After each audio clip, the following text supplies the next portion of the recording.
Vous écoutez Trends Bourse avec Gaël Poncelet et Guy Legrand, journaliste chez Trends Tendance, en podcast réalisé avec le soutien de la banque ING. Bonjour à tous, ravi de vous retrouver après cette petite trêve estivale. Il est temps maintenant de se préparer au second semestre de l'année. Philippe Ledent, en fin d'émission, nous rejoint pour nous parler canicule, parce que oui, une montée des températures, eh bien, ça fait aussi chauffer le fonctionnement de notre économie. Bonjour Guy Legrand, Bonjour Gaël. ravi de te retrouver. Alors avant de Moi de préparer même. les cartables de nos enfants, on va quand même vérifier un peu nos portefeuilles d'investisseurs, hein. Cette semaine et la semaine prochaine, on va proposer à nos auditeurs 10 actions qui semblent prometteuses. On se penche sur 4 actions cette semaine, 6 la semaine prochaine. Mais pour commencer, Guy, tu tiens quand même à faire une petite mise au point. Il faut faire une petite mise au point, effectivement, vu que cet podcast consacré aux 10 valeurs recommandées pour le deuxième semestre est annoncé dans le magazine avec des pages entières pour le mois de juin. Désolé d'avoir induit en erreur des millions de lecteurs. Nous avons retardé un peu la chose. Il y avait quand même une actualité brûlante en juin. Euh, et bon, la plupart des gens n'étaient pas encore en vacances, alors c'était un petit peu dommage. Dans cette actualité, il y avait notamment SpaceX, on s'en souvient, c'était quand même l'introduction en bourse de l'année, voire de la décennie, on ne va pas dire du siècle, n'exagérons rien. SpaceX qui révèle le self-invest d'ING était la valeur favorite des particuliers en juin. Nous avions, rappelons-le quand même, mis en garde en disant de l'avis de certains observateurs neutres, c'est quand même beaucoup trop cher. Vendu à 135 $, l'action SpaceX est envolée jusqu'à plus de 220 $. Vendredi dernier, elle a vraiment coulé en dessous de son prix d'introduction puisqu'elle a clôturé à 124 $. Donc oui, effectivement, désolé, mais il fallait pas acheter SpaceX. Eh bien, au moins, voilà, j'espère qu'aucun auditeur n'avait été induit en erreur. C'est vrai qu'on avait mis en garde, Guy. Alors, rentrons maintenant dans le vif du sujet. On va commencer avec ce qu'on peut appeler évidemment une valeur phare, c'est l'or, on en parle souvent, mais ici, en tout cas, ce sont des valeurs orifères dont on va parler, et il y en a deux à tenir à l'œil. 2 à tenir à l'œil, oui. Une bien établie et une autre beaucoup plus spéculative. Alors, un petit mot au préalable. L'or a quand même été la vedette déjà de 2025, mais aussi de 2026 au début. Il a poursuivi son envolée avant de chuter quand même assez lourdement. Alors, il faut rappeler une chose, c'est que les producteurs d'or qui ont un coût de l'ordre, mettons, de 1 000 $ l'once, quand l'or passe de 2 000 à 4 000, leurs bénéfices explosent évidemment. Donc c'est une espèce d'option avec effet de levier sur l'or. Et jusqu'en 2024, plusieurs analystes soulignaient que les producteurs d'or, enfin les mines d'or pour simplifier, il n'y a pas que des mines, mais soit, étaient très en retard. Alors, ils se sont rattrapés en 2025. Juste 2 chiffres. 2024, l'or fait plus 30%, tandis que les producteurs d'or, je les mesure avec l'ETF VanEck Gold Miners, qui est la référence en la matière, plus 16%, la moitié seulement. Rattrapage en 2025, plus 64 pour l'or, plus 146 pour l'ETF. Ça s'est poursuivi début janvier et février d'ailleurs. Et alors après ça, moins 25 pour l'or, moins 37 pour les producteurs d'or. C'est évidemment, donc comme je le disais, avec un effet de levier qu'on achète des producteurs d'or. Au total, depuis fin 2023, en chiffre rond, l'or a fait plus 100%, les producteurs plus 150%, mais nous estimons que le retard existe toujours. On ne tient pas assez compte du fait que même si le prix de l'or recule, les marges des producteurs, de la plupart d'entre eux, restent énormes et ça n'est peut-être pas encore tout à fait dans les cours finalement. Et donc, on avait une valeur établie, une valeur spéculative. Oui, la valeur établie, même si elle n'est pas très connue du grand public, c'est Agnico Eagle Mines, valeur canadienne, établie parce que c'est un producteur important, 3,4 millions d'onces par an, ce n'est pas rien, des actifs de qualité, dans des pays politiquement sûrs. Même si ça n'a rien à voir avec l'Iran, c'est vrai que on se rappelle cette année-ci que la géopolitique a un peu une importance. Il y a des pays producteurs d'or qui politiquement ne sont pas considérés comme très sûrs. Donc, il y a une prime de sûreté pour Agnico Eagle Mines. Il est présent 60% au Canada. Il n'y a vraiment aucun souci. Le Mexique, c'est peut-être un peu moins bien, mais il y a l'Australie aussi et la Finlande. un peu inattendu peut-être. C'est une entreprise qui est en forte expansion par croissance externe. Le groupe n'arrête pas d'acheter des petites sociétés. En juin dernier encore, ils ont repris Orion Resources. Le cours a progressé de 7% ce jour-là. Et ceci fait un petit peu penser aux groupes pharmaceutiques qui rachètent des biotech, on en parle souvent, ou d'ailleurs des banques qui rachètent des fintech. Ben, c'est la même chose dans l'or, dans le secteur aurifère. Les grandes sociétés établies rachètent régulièrement des petits producteurs ou alors des entreprises qui sont simplement au stade de l'exploration, mais qui ont trouvé un filon. Ben voilà, c'est l'occasion de les racheter. Le fait de se situer, de travailler dans des pays politiquement sûrs n'empêche pas des contretemps. Le groupe Agnico Eagle Mines a rencontré un problème dans sa mine de Malartic, un mouvement des rochers. C'est une mine à ciel ouvert, et puis des rochers se sont affaiblis, il y a eu un éboulement, ben oui, d'où quand même, pour cette année-ci, 80 000 onces de moins peut-être en production, 150 000 pour l'année prochaine et la suivante.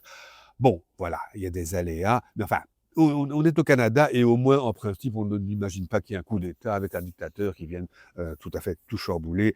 C'est une valeur qui a déjà bien progressé, je termine par là, plus 90% en 2 ans, mais plus 20% seulement sur un an, après une très forte correction. Nous estimons, et nous ne sommes pas les seuls, que cette correction est excessive. Nous l'avons ajouté d'ailleurs à notre portefeuille modèle le 2 juillet. Les analystes sont massivement à l'achat. Le cours bénéfice de 13 est effectivement quand même fort attrayant pour une entreprise en belle croissance. Rappelle-nous le nom De Agnico Eagle Mines, Agnico, avec A-G-N-I-C-O. Voilà. Et A-G-N-I-C-O, Eagle Eagle Mine. Mines, société canadienne d'une certaine importance. Et donc, il y a une valeur qui est plus spéculative aussi. Mais oui, bon, et même, osons le dire, très spéculatif, c'est North Après, il y a Isle. des investisseurs qui aiment. Hein, donc. Ah, mais voilà, c'est ça, il faut pas abuser de la chose. Ça met un peu de piment dans les portefeuilles pour les investisseurs actifs. Donc, c'est North Isle, Isle, donc A-I-S-L-E, l'île du Nord, North Isle Copper and Gold, donc or et cuivre.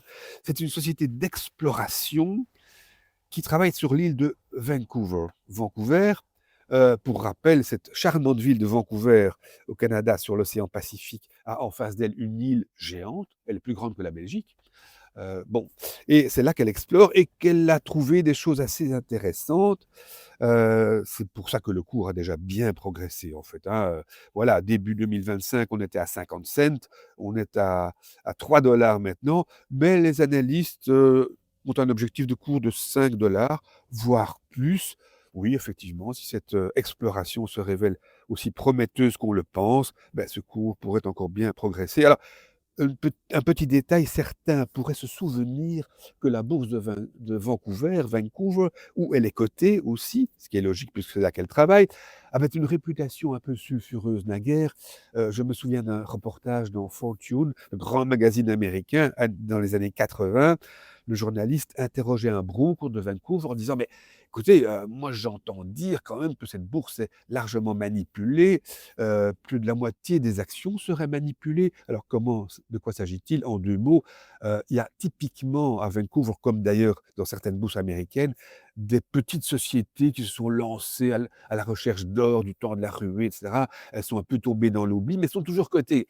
Alors vous avez des gens, des petits malins, entre guillemets, qui rachètent d'énormes paquets d'actions, qui font mousser le cours comme ces actions ne sont plus traitées, c'est très facile, et qui les achètent à 5 cents et qui les revendent à 5 dollars, par exemple. Boiling Room. Voilà. Alors, c'est un gros danger, mais qui s'est un peu passé, heureusement. Bref, ce journaliste dit, mais écoutez, on m'a dit que plus de la moitié des valeurs étaient manipulées. Et le broker lui répond, à côté là, je peux vous affirmer que cette information est fausse. C'est pas plus de la moitié, c'est au moins 80%. Ah oui, quand même. Oui, donc la bourse de Vancouver avait très mauvaise réputation, c'était un tripot, pour dire les choses ainsi. Ce temps est révolu et je crois que nous pensons qu'on peut faire confiance aujourd'hui dans la bourse de Vancouver et dans North Isle Copper Gold, même si c'est très spéculatif. North Isle Copper, j'ai pas le même accent. Copper and Gold. Je note, hein, comme ça les auditeurs peuvent noter en même temps que moi. Et donc ça, c'est donc pour les valeurs aurifères dont on parlait. On a parlé de faire 4 valeurs aujourd'hui et tu proposes, Guy, de faire un petit zoom en Belgique quand même, puisqu'il y a Mais là oui, aussi des valeurs absolument. qui, l'air de rien, méritent d'être surveillées attentivement. Mais oui, à Argenix, on y revient, on l'a déjà recommandé. Alors, Argenix est déjà un grand succès, évidemment. Ce n'est pas une petite biotech qui fait de la recherche et qui pourrait découvrir. Non. Argenix a un médicament vedette, le Vyvgart, une solution injectable qui traite la myasthénie, c'est-à-dire en fait la myasthénie grave et généralisée. C'est une maladie neuromusculaire, grande faiblesse, etc. Le marché américain a été abordé en 2021 déjà. C'est un beau succès et l'entreprise est vraiment rentable depuis peu. Et là, la preuve, c'est que bon, elle était introduite en bourse chez nous en 2014, Nasdaq en 2017. Introduction à 8,50 €, elle a fait x100 depuis lors. Le cours a un petit peu reflué, donc c'est un immense succès. Mais de la vie générale, ce n'est pas terminé. C'est pas parce qu'une entreprise a vu son cours exploser que ça ne peut pas continuer, comme faire Nvidia, par exemple. En 2025, le chiffre d'affaires atteint 4,2 milliards. On est très loin de quelques balbutiements. Il avait presque doublé. Bénéfice opérationnel de plus d'1 milliard. Premier bénéfice opérationnel. Premier trimestre 2026, ça se poursuit, donc c'est pas mal du tout. Les analystes ont un objectif de cours de 900 € à moyen terme. On est à 750 environ aujourd'hui. Bank of America affiche même 1088 € de cours cible. Alors après le coup de mou de fin mars et le rattrapage malgré tout depuis lors, nous estimons que Argenix est toujours une valeur prometteuse. Bien sûr, il ne faut pas en espérer x10 au second semestre, c'est évident, mais le risque est aussi devenu très faible. Donc le rapport possible est toujours fonction du risque. Risque très mesuré, mais rapport très correct en comparaison. Et pour l'autre valeur qui nous vient de Belgique, on a pointé Sofina. Mais Sofina, en effet, faut-il rappeler que Sofina est un holding très diversifié, le holding de la famille Boel, qui est un acteur très important dans le non coté et le private equity, à la manière de Brederode, par exemple, société moins importante. Et Sofina, en fait, est active dans le non coté pour moitié à travers des fonds internationaux du capital risque et de capital développement, mais aussi en direct. Sofina, qui est établi à Bruxelles, qui a un bureau à Londres, mais aussi à Singapour, était historiquement l'actionnaire de Colruyt, par exemple. Ce temps est tout à fait révolu. Aujourd'hui, par exemple, Sofina est investi dans VP, vente Internet, le numéro 1 français, grand nom européen, après avoir, et c'est intéressant à signaler, après avoir été investi dans Privalia. Et Privalia a été racheté par VP. Ça, c'est assez typiquement ce qui se passe avec le private equity. Mais ce qui s'est passé aussi, c'est que Sofina s'est dit, tiens, mais au fond, cette VP qui m'a acheté mes actions Privalia, c'est une boîte très chouette, mais je vais aussi replacer cet argent dans VP. Bon, tout ça est très dynamique, hein, ce sont des investissements très dynamiques, rien à voir avec un holding calme qui entretient son portefeuille d'année après année. Euh, Sofina est dans Luxempare, un très intéressant holding luxembourgeois.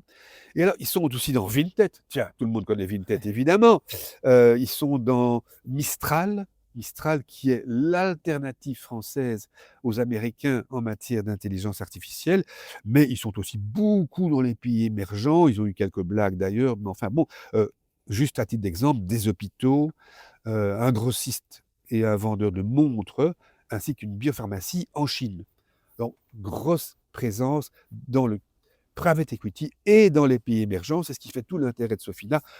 Bon, évidemment, Sofina avait connu un peu d'euphorie en 2023. Le cours était lourdement retombé. Pour un maximum de 423 €, on avait connu un minimum de 167, chute vertigineuse. On est aujourd'hui aux environs de 230 €. D'une surcote un peu euphorique, on est passé à une décote qui nous paraît excessive. Il y a du rattrapage à attendre de Sofina pour un risque très limité aujourd'hui. Ces maladies de pays émergents avec ces accidents, ça appartient largement au passé. Est-ce qu'on peut tirer une leçon cette semaine de ces différentes actions, tiens? Mais je dirais que pour retenir Argenix et Sofina, bon, Argenix est une valeur beaucoup moins risquée qu'elle ne l'a été à ses débuts. C'est une valeur donc qui a déjà fait des miracles, mais c'est pas pour ça qu'elle n'est pas promise toujours à un bel avenir. Donc on continue à trouver intéressant Argenix pour un fonds de portefeuille et Sofina, c'est un petit peu l'inverse. C'est une très belle entreprise, mais qui a connu un gros accident et qui est aujourd'hui décotée. Donc on peut recommander une action aussi bien pour la poursuite de la hausse que pour le rattrapage après un gros accident et une décote que nous jugeons excessive. Il y a plusieurs entrées possibles pour des actions cotées en bourse, bien sûr. Et voilà donc 4 actions déjà: Agnico Eagle Mines, Northfield Copper and Gold, Sofina, Argenix. 6 autres actions la semaine prochaine, mais on garde le suspense intense, hein, Guy, si c'est vrai. Intense, Ça va. absolument. C'est Philippe Ledan qui nous rejoint maintenant pour parler canicule, mais surtout à quel point ça fait chauffer le fonctionnement de notre économie. À la semaine prochaine, Guy. À la semaine prochaine. Place maintenant à l'analyse d'un expert en investissement d'ING pour décrypter l'actualité économique. Bonjour à toutes et à tous et bienvenue dans notre contribution hebdomadaire au podcast Trends Bourse. Je suis Philippe Ledan, senior économiste chez ING Belgique. Dans cet épisode, nous nous penchons sur un facteur de risque économique de plus en plus important, mais très actuel et encore trop souvent sous-estimé, les vagues de chaleur extrêmes. Les épisodes récents n'ont pas seulement pesé sur la santé et perturbé la vie quotidienne, ils ont aussi laissé des traces économiques bien réelles. Alors, que signifie cette montée des températures pour l'économie et pour les investisseurs ? Ces dernières semaines, entre l'actualité géopolitique et les tensions persistantes sur les marchés de l'énergie, un autre sujet s'est imposé avec force, la chaleur bien sûr. Non seulement parce que de nouveaux records de température ont été battus, mais aussi parce qu'une partie de la vie quotidienne dans plusieurs régions a été tournée au ralenti. Car les conséquences des vagues de chaleur ne se limitent plus à l'inconfort ou aux problèmes de santé. La chaleur extrême perturbe de plus en plus concrètement le fonctionnement de nos économies. Les liaisons ferroviaires sont ralenties, les infrastructures sont mises sous pression, les entreprises voient leur productivité reculer et les hôpitaux doivent absorber une charge supplémentaire. Cela pose une question simple, mais essentielle. Combien coûte réellement une vague de chaleur à l'économie ? Pendant longtemps, on a considéré que ces chocs étaient surtout temporaires et qu'une partie de l'activité perdue serait récupérée ensuite. Cette idée paraît aujourd'hui de moins en moins convaincante. Lors des années les plus chaudes de ce siècle, l'activité économique en Europe aurait été inférieure d'environ 0,3 à 0,5 points de pourcentage. Dans les régions les plus vulnérables, la perte aurait même dépassé le %. Et encore, ces chiffres ne tiennent compte que de l'effet sur la productivité du travail. Si l'on ajoute les coûts de santé, les dépenses supplémentaires de refroidissement, les dégâts aux infrastructures ou les perturbations dans les transports, les voies navigables et l'agriculture, la facture économique devient nettement plus lourde. Les banques centrales s'y intéressent donc aussi de plus en plus. Pas seulement parce que la chaleur pèse sur la croissance, mais aussi parce qu'elle peut alimenter l'inflation. L'été exceptionnellement chaud de 2022 aurait par exemple ajouté environ 0,7 points de pourcentage à l'inflation alimentaire en Europe. Ce qui est frappant, c'est que le sujet ne concerne plus uniquement le sud de l'Europe. Bien sûr, on pense spontanément à l'Espagne, à l'Italie ou à la Grèce lorsqu'on parle de chaleur extrême. Mais des pays comme la Belgique, les Pays-Bas ou l'Allemagne sont eux aussi très exposés. Nos logements, nos infrastructures et notre organisation du travail ont été pensés pour un climat tempéré. Quand les températures montent fortement, cela se traduit par davantage de consommation d'énergie, une productivité plus faible et une pression accrue sur les infrastructures et les systèmes de santé. Les investisseurs, eux aussi, commencent à mesurer les effets. Lors de certaines des vagues de chaleur les plus sévères en Europe et aux États-Unis, des portefeuilles d'actions ont perdu jusqu'à 3,1% de leur valeur. On observe également que les marchés demandent de plus en plus une prime de risque plus élevée pour les entreprises et les régions fortement exposées au stress thermique. Autrement dit, le risque climatique est progressivement intégré dans les prix financiers. La chaleur extrême accroît aussi l'incertitude sur les bénéfices futurs. Aux États-Unis, au cours des 20 dernières années, elle s'est accompagnée d'environ 72 points de base de volatilité supplémentaire sur les marchés d'actions. Pour les investisseurs, la question dépasse donc largement le seul thème de la durabilité. L'enjeu est désormais de comprendre comment la hausse des températures peut influencer les bénéfices, les risques et les valorisations. Le risque climatique n'est plus seulement une préoccupation de long terme, il devient un facteur à intégrer dès aujourd'hui dans l'analyse des entreprises, la construction des portefeuilles et les décisions d'investissement. En résumé, il faudra peut-être bientôt suivre non seulement les chiffres d'inflation et les réunions des banques centrales, mais aussi, beaucoup plus attentivement, les bulletins météo. Je vous souhaite un bel été. Voilà pour cet épisode du podcast Trends Bourse. Vous trouverez plus d'astuces, de conseils et d'analyses pour vos investissements chaque semaine dans Trends Tendance. Ce podcast vous est présenté avec le précieux soutien de ING.